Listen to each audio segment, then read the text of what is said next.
Hello friends, ఇంట్లో fruits ఉన్నాయి. నేను ఫ్రూట్ సలాడ్ చేద్దాం అనుకున్నాను. నేను మిల్క్ ఎక్కువగా తాగను, నాకు నచ్చదు. సో వీటితో కవర్ చేసేయచ్చని ఫ్రూట్ సలాడ్ చేద్దాం అనుకుంటున్నాను.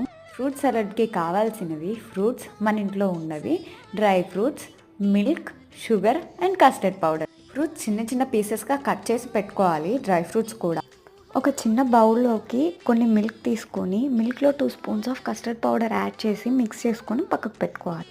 స్టవ్ మీద మిల్క్ పెట్టుకొని ఒక పొంగు వచ్చేంత వరకు మిక్స్ చేస్తూ ఉండాలి. ఒక పొంగు వచ్చిన తర్వాత మనం ఆల్రెడీ రెడీ చేసి పెట్టుకున్న కస్టర్డ్ మిల్క్ని మిల్క్లో యాడ్ చేసుకోవాలి. మన స్వీట్నెస్కి తగ్గట్టు షుగర్ యాడ్ చేసుకోవాలి. ఒక 3-4 మినిట్స్ వరకు మిక్స్ చేస్తూ ఉండాలి. 3-4 మినిట్స్ తర్వాత మిల్క్ చిక్కబడతాయి. చిక్కబడిన మిల్క్ని ఒక బౌల్లోకి తీసి పక్కకు పెట్టుకోవాలి.